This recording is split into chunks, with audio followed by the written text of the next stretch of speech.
Buonasera a tutti, grazie per essere anche questa sera nostri ospiti sul canale di Nuova Pedagogia. Stasera abbiamo un ospite di cui sono veramente onorata, insomma, che abbia accettato di cooperare con la Libera Università ed è Wolfgang Koop, o di Stato Koop, poi spiegheremo cos'è, che è il nostro, diciamo, iniziatore per quello che riguarda il diritto naturale e l'autodeterminazione. Buonasera Wolfgang, grazie per essere qui con noi. Buonasera a voi, grazie di avermi ospitato e sono felice di stare tra di voi e anche di iniziare, diciamo, questa nuova avventura anche online. Sì, ne parlavamo con Wolfgang che nessuno di noi ama l'online, che sia chiaro, però devo ammettere che ha permesso a delle persone geograficamente distanti di venire in contatto con certi temi che se no sarebbe stato più difficile raggiungere. Allora, Wolfgang, noi l'argomento di stasera è l'autodeterminazione o comunque il diritto naturale nel mondo che verrà. Faremo 3 domande che riguardano il futuro, il presente e il passato. Io comincio subito col futuro. Come sarà il mondo che verrà secondo, diciamo, la tua esperienza in questo campo così affascinante come il diritto naturale? Ma allora, se si inizia a lavorare tutti insieme, come già sta accadendo, che sto vedendo che comunque si stanno muovendo, anche se ancora molto lentamente, però sto vedendo un enorme interesse, un enorme risveglio da parte degli umani, degli individui, quindi presenti su tutto il territorio nazionale e anche oltre. Ci sono in questo momento grandi sconvolgimenti e cambiamenti in atto. Diciamo il futuro che io vedo è un futuro ancora di transizione, ancora per un po', però che volge a cambiare parecchio, diciamo, quello che noi abbiamo conosciuto da ragazzi e adesso anche in età adulta. Sono sicuro che l'umanità sta andando sulla direzione di recuperare quella che è la propria esistenza giornaliera e anche quella che è la propria esistenza materiale sul piano terreno, ma anche molto sul piano spirituale. Quindi ho visto che tutti gli individui si sentono stretti nelle città, nelle piccole caverne, quelle tutte uguali, e stanno riappropriandosi anche delle terre, quindi si stanno spostando nelle campagne, quindi il futuro che io vedo è campagne finalmente abitate, riqualificate, dove la gente si adopera a misura d'uomo e quindi a vivere modestamente, però con anche chiaramente un tocco di tecnologia, perché quella non guasta, con una consapevolezza differente. Cioè, questo lo sto notando che la gente sta spingendo parecchio gli individui ad avere una consapevolezza differente e a quindi cercare delle modalità dove si sentono più appagati e a misura chiaramente di naturale, chiamiamolo proprio sul concetto naturale. Già diciamo, era partito sul concetto New Age, però che quello poi era una spinta del sistema per far sempre chiudere all'interno l'individuo e farlo di nuovo conformare a una modalità che dal ipertecnologico andare sulla direzione New Age, quindi spiritualismo, però la gente si è svegliata, ha capito che quella non era la direzione giusta, che bisogna trovare comunque un equilibrio tra l'uomo, la natura e anche la tecnologia. E sta accadendo, io sono molto fiducioso su questo. Bene, io tra l'altro, essendo fra virgolette una tua allieva, perché io ho conosciuto Wolfgang quando ho deciso di trasformare la nostra associazione culturale in un trust, c'è una frase che mi ha molto colpito di quello che tu hai detto, e cioè è un bene che è accaduto, sta accadendo quello che sta accadendo perché c'è una spinta ad aprire la mente, ad aprire la coscienza che probabilmente avremmo impiegato molto più tempo, adesso è tutto molto più veloce. Quindi la domanda adesso è: cosa stai facendo adesso per arrivare a questo mondo che tu prevedi? E in questo intendo la meravigliosa attività che stai facendo con l'Osservatorio dei diritti umani. Diciamo, noi stiamo divulgando quello che è nascosto ai più, che solamente diciamo, gli addetti ai lavori a certi livelli conoscono in buona parte, ma la maggioranza è nascosta questo tipo di informazione. E l'informazione è quella che, come posso dirla, che fondamentalmente nessuno di noi è obbligato a essere parte di qualcosa se non lo vuole. Quindi il consenso lo dà fondamentalmente ognuno di noi sempre o in maniera esplicita o implicita. E quando quindi va poi a protestare contro qualcosa, non si rende conto che ha già dato il consenso per quella cosa a cui contro va a manifestare, quindi ha già dato vita e corpo.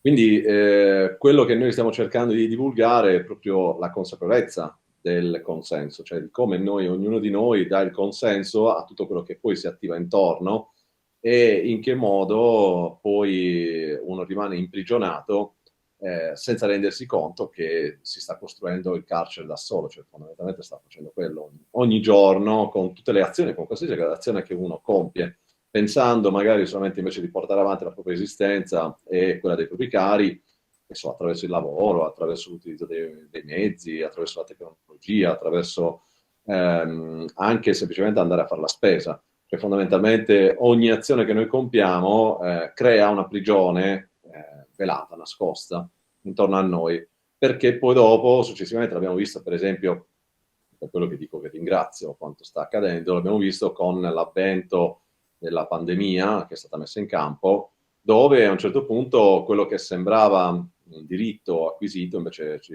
si è ritrovato in molti che hanno perso in un istante solamente per un decreto legge o per un DPCM.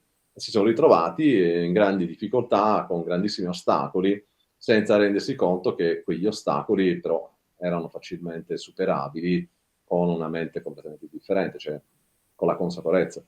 E quindi quello che noi facciamo è proprio questo, far osservare le cose da dei punti di vista completamente differenti, in modo che uno abbia la capacità di ritornare alle origini di quello che è, cioè l'essenza primaria dell'uomo, e capire che ogni giorno, vivendo il presente, può tranquillamente vivere senza bisogno di guardare in maniera differente quello che accade intorno, cioè nel senso che non ha bisogno di pensare che quello che è il sistema è l'unica modalità, cioè ci sono tantissime modalità, poi soprattutto noi che siamo individui creatori possiamo creare qualsiasi modalità che è più congeniale alla nostra esistenza. E noi facciamo in modo e maniera di divulgare degli strumenti in modo tale che ognuno abbia la capacità poi di manovrare questi strumenti e per appunto migliorare la propria esistenza in qualsiasi possibilità possa accadere.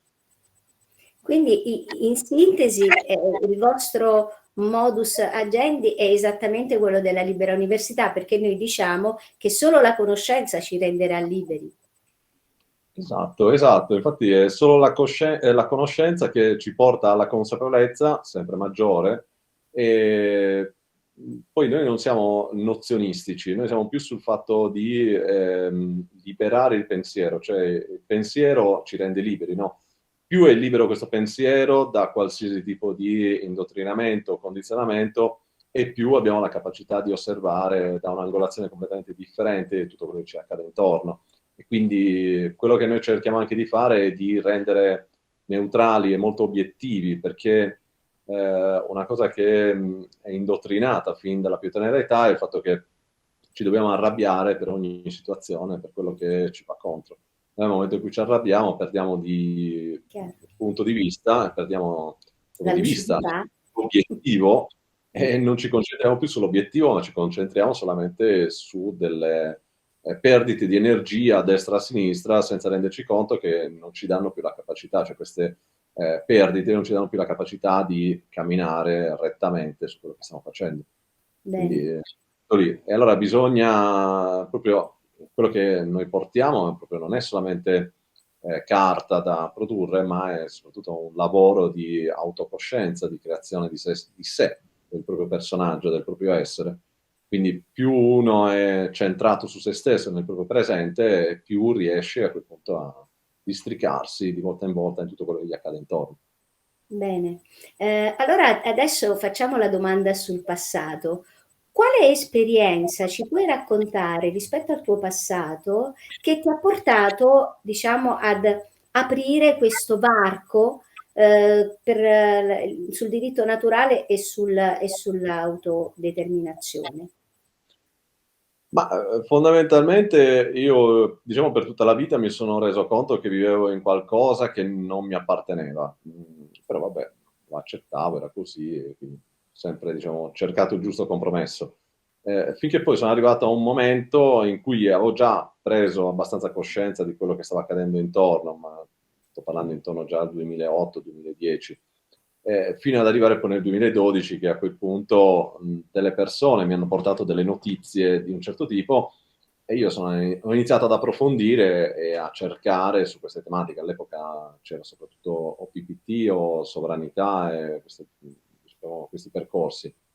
Quindi ho iniziato ad approfondire queste tematiche per cercare di capire a cosa si riferissero. Da lì poi mi sono concentrato molto su tutto quello che è il diritto positivo, cioè tutto il diritto interno, il diritto sia dottrinale interno che diritto internazionale, fino a che poi dopo nel 2016 è stata un po' una svolta, perché quello che era teorizzato, che guardavo con un certo occhio critico, a un certo punto si è rivelato completamente ai miei occhi, perché ho scoperto che il mio atto di nascita era formato all'estero e quindi trovando poi delle conferme su quello che è l'atto di nascita estero, ho trovato che il mio cognome fondamentalmente non era mai stato modificato, quindi la persona esisteva contemporaneamente in due stati differenti, ma Con due con nomi identità diversi. differenti.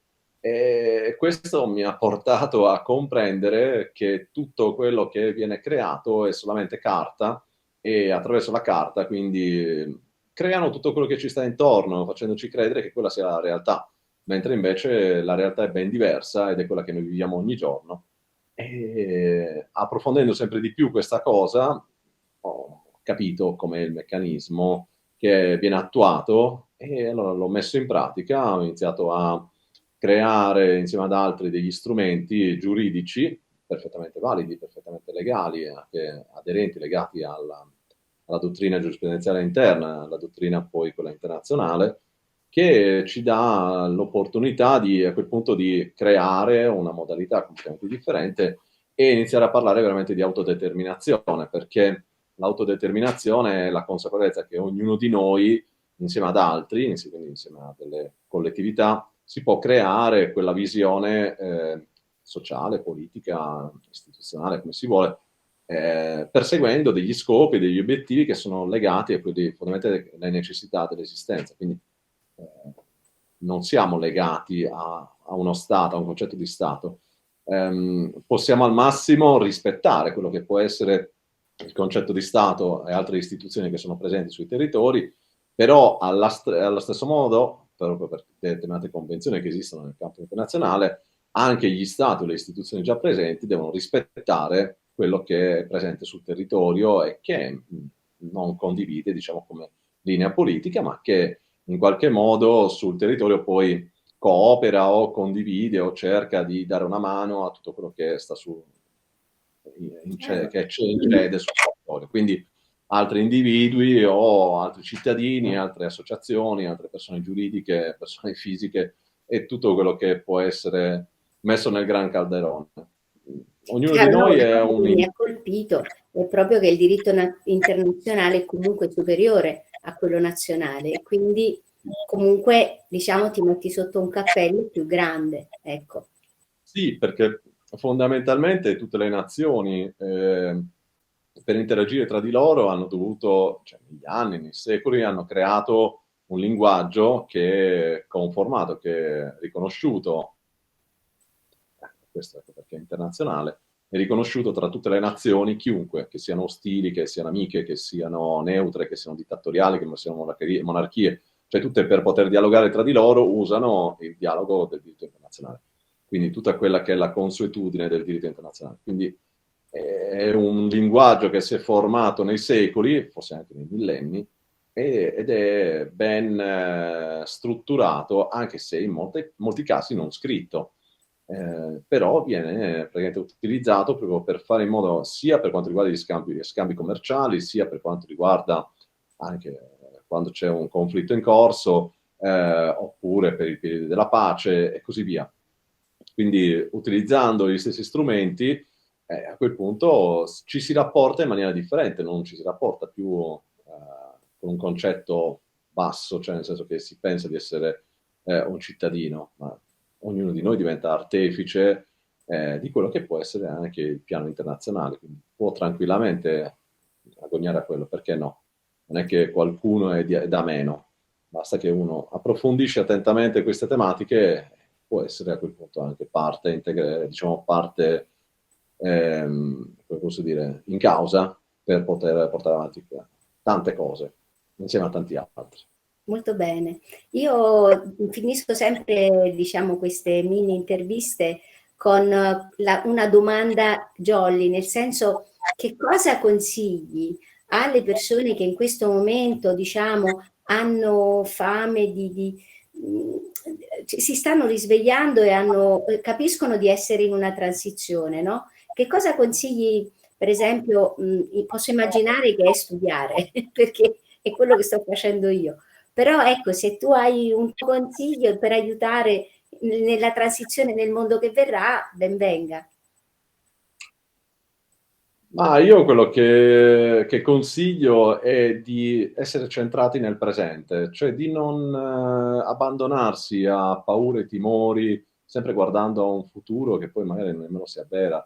Cioè, fondamentalmente tutto quello che viene messo in campo, basta guardare dal mainstream alle anche post su Facebook, sempre vengono messe notizie che sono da spavento, paura, terrore, però non danno mai la soluzione, cioè danno una notizia ma non c'è mai la soluzione a cosa può fare uno, diciamo, per evitare quello oppure per alleviare quella possibilità.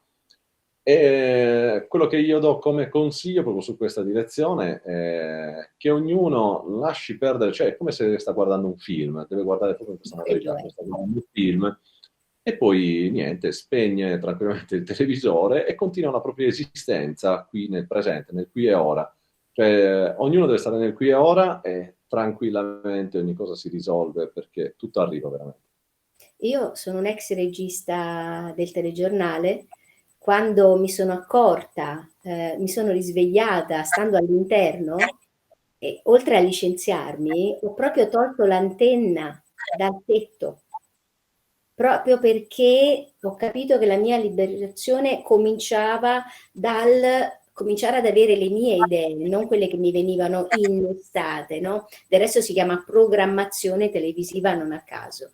E quindi ecco, questo è anche un consiglio che do a tutti: spegnete la TV e cominciate a incontrare persone che alzino le vostre vibrazioni. Ecco, quindi in questo mi sento di Sì, sì. sottolineare quello che tu hai detto. Adesso, per esempio, soprattutto in questo periodo che stanno riniziando le belle giornate, uscite, Ecco, andate a giusto, lasciate anche il giustamente, cellulare a casa. giustamente.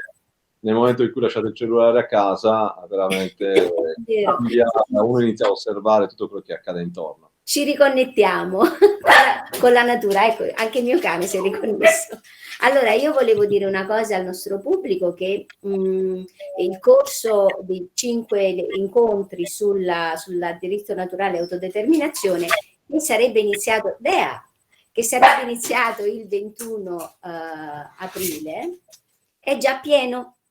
E quindi abbiamo chiesto a Wolfgang di farne un altro per introdurci in questi argomenti, e lo faremo da settembre. Quindi se volete contattarci, vi metteremo in lista per il corso di settembre. Grazie mille Wolfgang, Grazie e a voi.